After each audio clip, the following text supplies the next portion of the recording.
Good morning, parents. Today is Monday, February the 19th, 2018. And today I am going to be uploading a video for our lesson 37 in math today. So you'll have a little go-to tonight if your child is running into problems with what we have done in class today. So today we're looking at lesson 37. Our objective today is for your child to be able to understand standard algorithms and how to multiply two-digit times two-digit numbers in multiplication. So I'm going to swivel my computer over a little bit so you can see the screen as we work through these problems today. And sort of help you understand where we're going to be going today.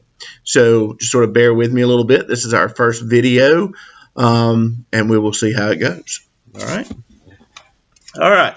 So today, pardon me, we're going to get this together where you can see. Okay, so today we're going to be looking at a standard algorithm problem. And what I mean by a standard algorithm is simply this. This is a multiplication problem, two-digit times two-digit number. That's what an algorithm is, okay? This algorithm is in the format that you would have seen when you were in fourth grade and your years after that we're sort of used to. So we're going to be looking at the numbers 35 and 26 today.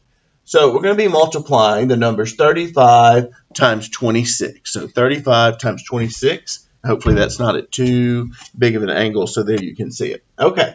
So you have a standard algorithm. Okay. Now, if you were in a fourth grade class when you were in elementary school, your teacher would stand at the board and you would go through the steps where you multiply your ones and you multiply your tens and you follow the traditional steps to multiplying, okay?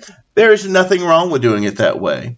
What we're trying to get children to do is to understand that there are other ways to solve a problem and also to help them understand why we're doing the math. Why are we multiplying these two numbers and where these two numbers are, okay? So we're going to start off today with using a simple area model. Now, what an area model is simply a square, okay? And this square is broken into two parts. And I sort of want you to think of this as a place value chart, okay? So if we're really looking at it, these are ones and these are tens, okay? And so when we're looking here, we have ones and tens, okay, that we're working with in a place value. Now, what we're going to do is we've got two sets of numbers that we're multiplying. So I'm going to sort of put that number, I'm going to draw a second line that's going to come across here, okay? And what we're going to do next is we're simply going to decompose a number. Now, this is a term that your children should be fluent in by this point in fourth grade, because all that it means is when you decompose a number, you're simply taking that number apart. So we're going to take the number 35 that you see here. The number 35 can be decomposed into ones and tens. So the number 35 would simply be 30 and 5, okay? Because you've got 3 tens and you have 5 ones, okay?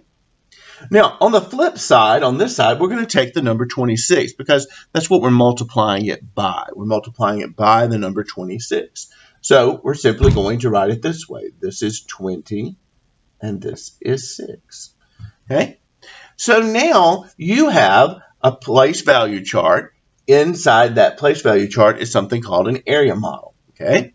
And then we're simply going to use that formula, length times width. Okay? Length times width. And our children have been working with it all year long. And so we're going to simply multiply now. We're going to take 6 and we're going to multiply it times 3. When we multiply 6 times 3, we get the number 18. Now, this is in the tens place. So this is not the number 18. It's the number is 18 tens. Okay? So you have the 18 tens. And when you multiply that number, you'll see that that is 180. That's 180. Now look at this one. So now we just multiply 6 times 5. And 6 times 5 is simply 30.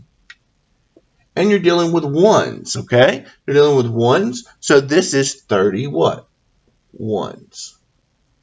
Okay? And that's simply what we've been multiplying. We've been simply multiplying everything by the ones place. So 6 ones. So 6 ones times 3 tens is 18 tens. And then 6 ones times 5 ones is simply 30 ones. Okay? So when you're putting this problem together, you have to sort of think about that. When you're moving this over, this is 30, which moves from this direction. And then you're going to move these 18 tens. Now, 18 tens is not 18, it's 180. Okay? So that number sort of moves in that direction, just like that. Okay? Now, we're going to take it a step further, and now we're going to be multiplying by this number. Now, we're looking at it. This is not a 2, it's a 20. Okay? This 2 is a 20. So you're going to see it here is written as a 20 here. Okay? So when you multiply 3 times 2, we get the number 6. Okay? But we know that this is not 6. You're looking at tens here. So this is going to simply be hundreds. Okay? Now, why did we change from tens to here to hundreds to here? Well, we're multiplying by a larger number. You're multiplying 20 times 30. And when you multiply 20 times 30, of course, we know we get the number, what? 600 when we multiply. Okay? All right? So now we look at this one. 5 times 2, 2, and 5. So we're going to be multiplying those two numbers. And we know that 2 times 5 is what? 10. And this is 10 what? Tens. Because when you're moving over, you'll see that that's going to be your problem.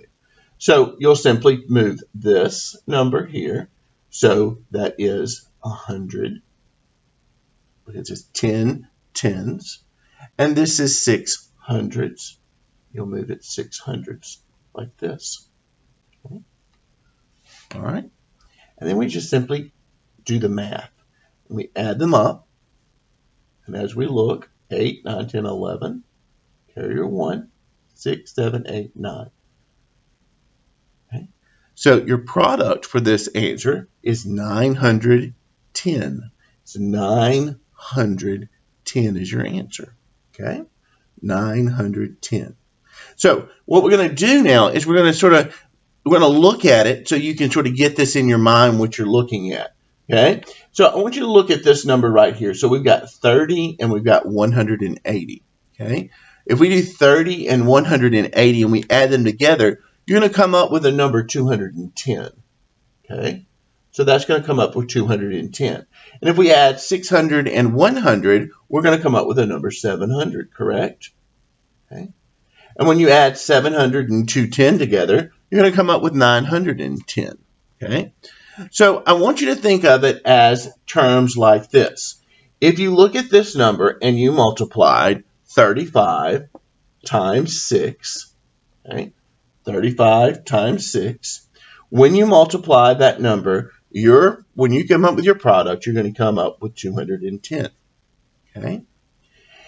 And then if you take this same number and you multiply 35, except this time you multiply it by 20, you multiply it times 20, and you do the math. 0 times 5 is 0, and 0 times 3 is 0, and then 2 times 5 is 10, and 3 times 2 is 6, plus 1 is 7. You come up with a number 700. Okay? And so now you get 700 and 200 together, and you're going to come out with 910 is your answer. Okay?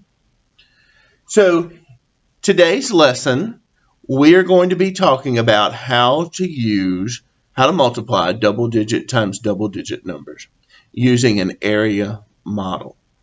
Now, this is the way that your children will be taught today. As we go through different problems, we're going to be modeling They will have their science notebooks, their notebook that will have different examples. And so I hope that this video will help you understand the process of multiplying double-digit times double-digit numbers using an area model. Have a great day, and I look forward to seeing your babies today.